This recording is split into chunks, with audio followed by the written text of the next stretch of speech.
Samsung. You release a lot of phones. I've got 5 just surrounding me right now. I have the Samsung Galaxy J3, I have the J5, got the A3 and the A5, as well as the Samsung Galaxy S7 Edge. So I haven't got the Note 7, obviously, and I haven't got the S7 regular, but that's not what this video is about. It's not about the flagships, it's about the lower end of the spectrum. It's about how all these compare ahead of my Galaxy A5 review, which I'll be posting in a few days. Been using it for ages now, ahead of MWC. Before I jump into that, stay tuned to the channel. There's gonna be a Huawei P10 competition this week, or next week.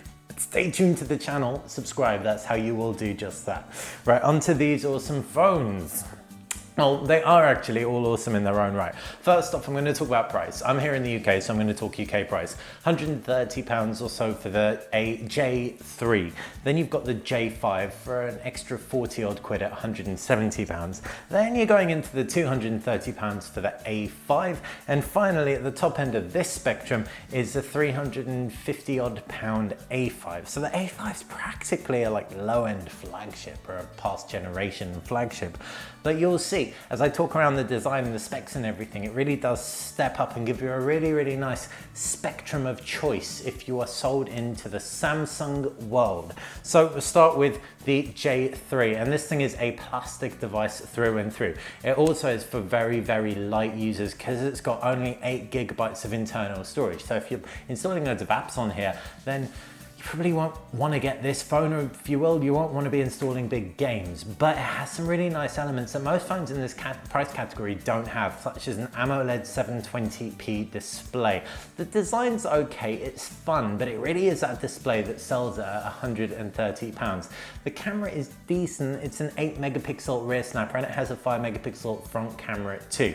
The design is take it or leave it, but it does have a removable back cover complete with a 2600 milliamp battery, and for that screen, which is 5 inches, that is not too shabby. 1.5 gigabytes of RAM, so the touch was on board. It may stutter a little bit, but that does still leave you with a relatively decent price to performance ratio. Additional specs include a Snapdragon 410 processor. Like I said, it's going to be a best screen experience in the price, but other elements may let you down. And it's those elements that might make you opt for a Samsung Galaxy J5. Now this is a 5.2 inch screened phone, also a Super AMOLED screen, so super nice and vibrant. You've got a front flash as well, high resolution front camera, 8 megapixels, and the rear camera is 13 megapixels, so a fair bit better, especially in low light. What you can also expect, aside from the bigger screen, is just a more robust feel in hand. It's got a kind of metal frame, plastic back, still removable, but it's got a nice big 3100 milliamp battery, and that is also removable. So what's great about that is it's the biggest battery of the bunch, all of these phones. In fact, it's bigger than the Samsung Galaxy S7, the battery on this thing, and it's still removable, so you can carry spares. So out of all of them, the J5 may well be the choice for you if you like having spare batteries. Like I said, it comes in at about £170. I'd say out of all of these devices, this may be the best value. So it's Snapdragon 410 as well, so it won't be a powerhouse, but it does have 16 gigabytes of internal storage as well as micro SD expandability, which means you can have a fair few games on here as well.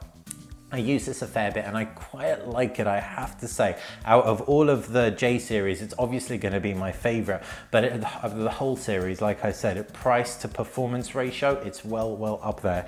Next up, it's the Samsung Galaxy A3. Now this is a much more expensive device than the other two, but you do have off the cuff really obvious advantages. In the hand, it feels great because it's got a glass back and a glass front. It's also got a curved glass back too. Feels more like a flagship design in a small form factor body. It's 4.7 inches of screen, 720p display, AMOLED, so instantly got that punch, that pop, but because it's a bit smaller, it's a sharper display as well. There's a fingerprint scanner below the screen as well this time, and the body of this phone is IP68 waterproof. water and dust resistant.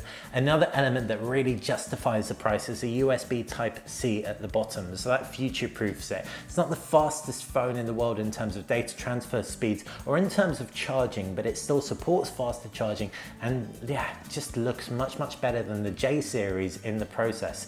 So if you've got smaller hands, this will be the one for you, and you have a little bit more money to spend. It's also available in some very cool colors. Like I said, 4.7 inches of screen. The front camera is a 5 megapixel snap, so actually lower resolution than the J5, but the rear camera is the same, 13 megapixels. But this time around, unlike with the J5, you have no camera bump, so it's nice and seamless. What you can also expect is an Exynos processor powering everything along, and it's 2 gigabytes of RAM. The battery inside, 2,350 milliamps, so not as big as either of the J series devices, but like I said, this is a smaller screen.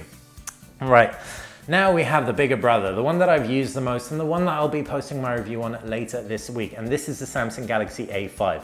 5.2 inch display with 1080p resolution, so the highest resolution displayed device of the bunch. Like the A3, it also packs a fingerprint scanner below the screen, USB Type-C. Now the A3 and the A5 both pack something really cool, and that's side-mounted speakers. So when you're gaming on either of these, you're not going to cover up the speakers, making for a really enjoyable gaming experience. Thanks to the fact you've got 32 gigabytes of storage on this thing, means gaming is really viable. Now, it's not going to be the most amazing performer in terms of benchmarks, but you still manage to get a really great experience without losing too many frames for your basic games. USB Type-C at the base once again. The fingerprint scanner below the screen works relatively quickly too, nice and accurate, and both the A3 and A5 have 3.5mm headphone jacks. Where the A5 steps up again is in terms of the RAM. It's got 3 gigabytes versus the 2 gigabytes on the A5, and the battery under the hood is 3,000 milliamps. Finally, it's a 16 megapixel camera as opposed to a 13 megapixel camera, and the front camera, as opposed to the 5 megapixel camera on the A5, is also 16 megapixels. So it'll be higher resolution, much higher resolution for anyone who is really into their selfies. In fact, when you look at it on paper, aside from the lack of optical image stabilization and perhaps the fact that this doesn't run, in fact, none of these devices run Android 7, the A5 could well be a flagship. It has a metal body, it has a glass front and a glass back, flagship screen size and resolution, the same size and resolution as the Xperia XZ, for example, and it feels really great. USB Type-C rounding that off with a novel speaker position and great performance, with excellent battery life across the entire J and A series, with the A3 probably being the weakest in terms of battery life, and really solid performance and great design, especially in the A series, not to mention flagship features like waterproofing and the fingerprint scanner. The prices are steep, but they are relatively justified. When the prices do go down, these phones, the A3 and A5 in particular, will be real bargains. But like I said, right now, the most bang for buck is going to be in the J5. My favorite of the bunch is unsurprisingly the A5, given the just sheer performance.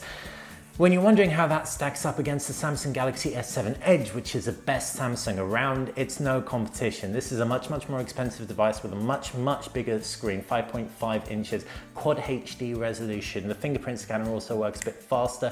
It hasn't got a USB Type-C though. It is waterproof IP68, but the A5 and A3 do have that advantage of USB Type-C, and they have an advantage of the side-mounted speaker as opposed to the bottom-mounted speaker. It does kind of feel like Samsung made the A3 and A5 as an interim device series ahead of the S8, which will be launched later this month. That said, 3600 milliamps under the hood and a much better camera inside the Samsung Galaxy S7 and S7 Edge, as well as just more premium design, make someone who wants a real flagship, like, it's an obvious choice, get the S7s. But if you're looking for something a little bit cheaper that still performs like a dream, then it's the A series, and a little bit cheaper still with excellent screen experiences, then it's the J series. Hopefully you found this useful. I pretty much posted it just to really inform myself ahead of my A5 review, and I was having trouble figuring where everything fitted in with the Samsung ecosystem, so I thought you might be too. If you did like the video, thumbs up and all that good stuff. If you like the channel and you want to win a Huawei P10, subscribe. That's how you'll stay on top of everything we do, including the video which will be coming later this week to tell you exactly how you can do that. Thanks for watching BTech.